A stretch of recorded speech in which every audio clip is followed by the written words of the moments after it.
গত লেকচার ভিডিওতে আমি আপনাদের দেখিয়েছিলাম লাসো টুল সম্পর্কে, লাসো টুল কিভাবে কাজ করে বা আমরা কেন এটা ইউজ করব সেটি সম্পর্কে আমরা জেনেছিলাম। সো আজকে আমরা যেটি শিখবো সেটি আমাদের লাসো টুল আজকে আমরা একটু শিখবো, যেহেতু গত লেকচার ক্লাসে আমি কয়েকটি জিনিস মিস করেছিলাম, আজ সেজন্য দুঃখিত। সো আজকে আমরা যেটা শিখবো লাসো টুলের যে অংশটা আমি বাদ দিয়েছি সেটি, এবং প্লাস ম্যাজিক টুলের ম্যাজিকটা শিখবো। সো সেজন্য আমাদের প্রথমত একটি ইমেজ দরকার হবে, ইমেজটা নিয়ে। সো ইমেজ কিভাবে নেবে সেটি আমরা জানি, দুইবার ক্লিক করলে ইমেজ আমরা নিতে পারবো। সো এখানে এই জার্সিটা আমি নিলাম। সো এই জার্সিটা পিছনের ব্যাকগ্রাউন্ড হচ্ছে সাদা। সো এখানে একটি ছবি নিলাম বা পিকচার নিলাম। সো এখন আমি কি করব, আমার যে লাসো টুল আছে, লাসো টুলটা সিলেক্ট করব বা এল চেপে লাসো টুলটা সিলেক্ট করব।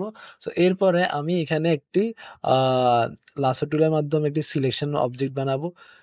দেখেন এখানে একটা অবজেক্ট হয়ে গেল, এটা আমরা গত লেকচার ভিডিওতে দেখেছিলাম। সো এখন যদি আমি অন্য একটা জায়গায় একই ছবির মধ্যে যদি আরেকটা লাসো টুল নিই বা সিলেক্ট করে, সেখানে অন্য আগেরটা চলে যাবে। সো এটি অনেক সময় আমাদের জন্য মানে আমাদের কাজে নাও দিতে পারে। আমাদের এখন এখন কি করণীয়, অর্থাৎ দুটোটা কিভাবে আমরা একসাথে সিলেকশন করতে পারবো। সো এখন সেজন্য আমরা উপরের যে অংশে দেখেন, এখানে বক্সের পাশের যে অংশটা আছে, এখানে অ্যাড টু সিলেকশন, সেখানে ক্লিক করব।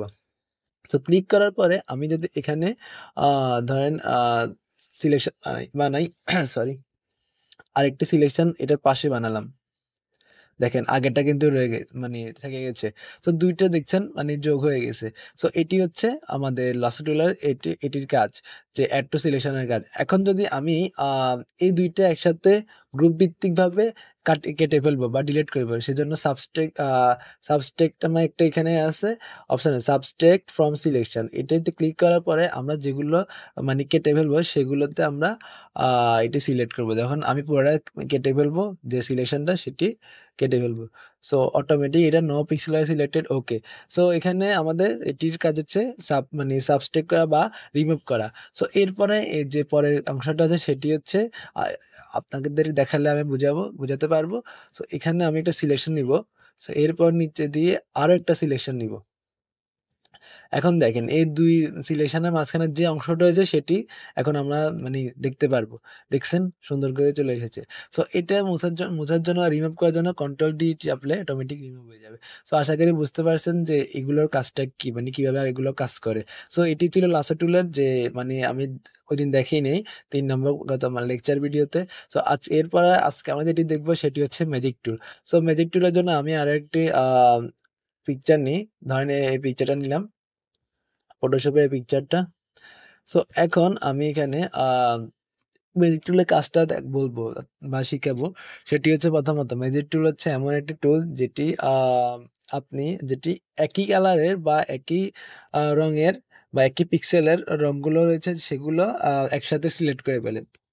যদি আমি সহজ ভাষা প্র্যাকটিক্যালি করাই দেখাই, এখানে আমরা ম্যাজিক টুল হচ্ছে এটি। এখানে আমরা ডাব্লিউ এর মাধ্যমে আমরা এটি সিলেক্ট করতে পারবো।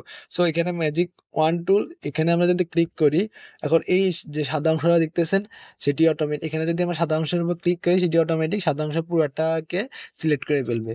এই দেখেন সিলেক্ট করে ফেলছে, দেখছেন সুন্দর করে। তো এখন যদি আমরা এই ব্যাক স্পেস টিভি, অটোমেটিক এটি রিমুভ হয়ে যাবে। রিমুভ মানে পিএনজি ফরম্যাটে চলে আসবে। সো এটি আবার আগের জায়গায় আনার জন্য কন্ট্রোল জেড টিপবো। সো এরপরে এখন ম্যাজিক টুলের যে কাজটা সেটি আমরা একটু দেখাই। এখানে নিচে দিয়ে দেখেন, এখানে দুইটা কালার আছে, একটি ফোরগ্রাউন্ড, একটি হচ্ছে ব্যাকগ্রাউন্ড। সো আমি এখানে ব্যাকগ্রাউন্ড যেটি আছে সেটি পরিবর্তন করব। তো সাদার জায়গায় আমি ধরেন এখানে আপনার ইচ্ছা মতো আপনি কালারটি দিতে পারবেন, কমলা দিলাম বা অরেঞ্জ দিলাম, ওকে। সো এখন এখানে আপনার যে সাদা অংশটা আছে বা হোয়াইট ব্যাকগ্রাউন্ডটা আছে সেটিকে আমি রিমুভ করে আমার অরেঞ্জ ব্যাকগ্রাউন্ড দিব। সেজন্য আমরা কন্ট্রোল ব্যাকস্পেস বা কন্ট্রোল প্লাস ডিলেটটা চাপ দিব। সো কন্ট্রোল প্লাস ব্যাকস্পেস যদি টিভি দেখেন, অটোমেটিক আমার যে সাদা অংশটা আছে বা ব্যাকগ্রাউন্ড আছে সেটি অরেঞ্জ হয়ে গেছে। সো এভাবে আমরা আমাদের ম্যাজিক টুলের মাধ্যমে আমরা অবজেক্টটা ছাড়া অন্য বাকি সবগুলোকে আমরা সিলেক্ট করতে পারবো। অর্থাৎ একই রঙের যে আছে, একই রঙের যে যেগুলো আছে মানে সেগুলোকে আমরা সিলেক্ট করতে পারবো। আর লাসো টুল কি করে, আমাদের যে অবজেক্ট আছে সেটিকে সিলেক্ট করে। আমরা ইচ্ছা করলে আমরা ম্যাজিক টুলের দ্বারা আমরা আমাদের জার্সিটাকেও সিলেক্ট করতে পারি। সো এখন যদি আমি একটু জার্সিটা সিলেক্ট করি, দেখেন এখানে কিন্তু অনেক হিজিবিজি লাগতেছে। আপনারা এখানে কি করবেন মানে এই সময়, সো আমি যেটি দেখিয়েছিলাম একটু আগে দিয়ে, আপনারা সাবট্রাক্ট করে করে এগুলো যেমন এটি মুছতে পারেন, তারপর এগুলো মুছে মুছে আপনারা মানে লাসো টুলের মাধ্যমে কাজটা করতে পারেন। যেহেতু এখন আপনার এই ম্যাজিক টুলটা হচ্ছে কি আপনার যে ব্যাকগ্রাউন্ডে বেশি কাজে লাগে। আমি একটু আগে যেটি দেখিয়েছিলাম ব্যাকগ্রাউন্ডটা, সো কমলা যেটি দিয়েছিলাম সেটি ব্যাকগ্রাউন্ড। আমি যদি এখানে আবার কন্ট্রোল ব্রেক স্পেস দেখছেন, এখানে কমলা হয়ে গেছে আমার জার্সিটার মধ্যে। কন্ট্রোল জেড দিলে আবার আগের মতো হয়ে যাবে। সো এইভাবে আমাদের যে ম্যাজিক টুলটা আছে সেটি কাজ করে। সো এখন আমি আমাদের যে সেকেন্ড ইমেজটা আছে সেখানে নিয়ে যাই আপনাদেরকে। সো এখানে দেখেন ফটোশপ 7.0 যে আমার থাম্বনেলটা আছে সেখানে আমি এখানে কাজ করব। সো ম্যাজিক টুলে আমি বলেছিলাম যে অর্থাৎ একই কালার নিয়ে, একই কালার নিয়ে, সেহেতু আমি এই কালার কমলা কালার মধ্যে ক্লিক করব। অটোমেটিক আমাদের এক পাশ কিন্তু নিয়ে নিয়েছে। সো নিয়ে নেওয়ার পরে আমি এখানে যে আমার রংটা বদলে দিই, ব্যাকগ্রাউন্ডটা বদলে দেওয়ায় দেখি কি কালার দিতে পারি, ধরেন এখানে হলুদ colour. So okay, so okay দেওয়ার পরে এখানে দেখেন আমি কন্ট্রোল ব্যাকস্পেস দিলে অটোমেটিক হলুদ হয়ে গেছে। এখানে দেখেন মাঝখানে কিন্তু ফটো পিএইচ ওর মাঝখানে কিন্তু কমলা রয়ে গেছে। সো এগুলো আপনারা ইচ্ছা করলে এখানে আপনি এখানে দিতে পারেন, রংগুলো দিতে পারেন সেম প্রসেসে। সো এখানে আমরা হলুদ হয়ে গেছে। এখন আমি কি করব, এই যে মাঝখানে পিএইচ ও টিও এখানে যে কমলাগুলো আছে সেগুলোকে আমরা হলুদ বানাতে পারবো কিভাবে, সে তার জন্য আমরা যে এরকম ছিল, আমার মাঝখানে একটু প্রবলেম হয়ে গেছিল মানে ভিডিওর মধ্যে, সেজন্য দুঃখিত। সো এখন আমরা এখানে যে কমলা ছিল সেগুলোকে আমরা ইগুলো মানে ইগুলো মেক করতে পারবো কিভাবে, তার জন্য আমরা কন্ট্রোল ডি চেপে আমরা যেগুলো সিলেক্ট করা হয়েছে সেগুলো অটোমেটিক মানে রিমুভ করে দেবো। এরপরে যে কমলাটা আছে সেখানে আমরা ক্লিক করব, ক্লিক করার পর এটিও যদি আমরা কন্ট্রোল ব্যাক স্পেস টিপি অটোমেটিক হলুদ হয়ে যাবে। সো এরপর এখানে আমরা কন্ট্রোল ডি চেপে ওটাকে মানে আগে সিলেকশনটাকে রিমুভ করে নতুন সিলেকশন বানাবো। এখানে আবার একটা, এভাবে আমরা যে নিচের পার্টগুলো আছে সেগুলো করে ফেলতে পারবো। আমি এখন করতেছি না কারণ ভিডিও লেন্থ হয়ে যাবে। সো এরপরে আমরা যেটি করব সেটি আবার এখানে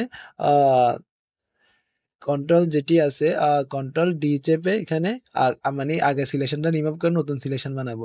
এখানে আমি এটাকে কন্ট্রোল ব্যাকস্পেস, কন্ট্রোল ডি, আবার এখানে সিলেকশন বন্ধ, আবার কন্ট্রোল ব্যাকস্পেস, এভাবে আমরা কাজটা করতে পারবো।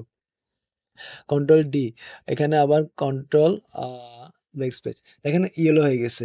সো এভাবে আমরা আমাদের মানে অবজেক্ট মানে যে একই কালারের অবজেক্টকে একসাথে আমরা সিলেক্ট করে কাজ করতে পারবো। একটা জিনিস খেয়াল করলে আপনারা বুঝতে পারবেন যে এখানে যে মার্কি, তারপরে লাসো এবং যে আজকে ম্যাজিক টুলটা আছে সেটিগুলোর কাজ কিন্তু মোটামুটি একই।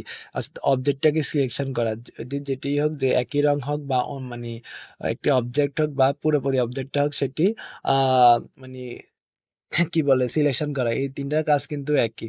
সো আশা করি আজকে আপনারা যে ম্যাজিক টুলটা আছে সেটি বুঝতে পেরেছেন। আর সামনে যখন আমরা প্র্যাকটিক্যালি আরো ভিন্ন ভিন্ন জিনিস দেখাবো বা লোগো বানানো শিখাবো ইত্যাদি ইত্যাদি যে মানে প্রজেক্ট গুলো আছে সেগুলো করাবো, তখন আপনারা আরো পারদর্শী হবেন আমি মনে করি। সো আজকে আর বেশি করাবো না, এই পর্যন্তই। ভালো থাকবেন, সুস্থ থাকবেন।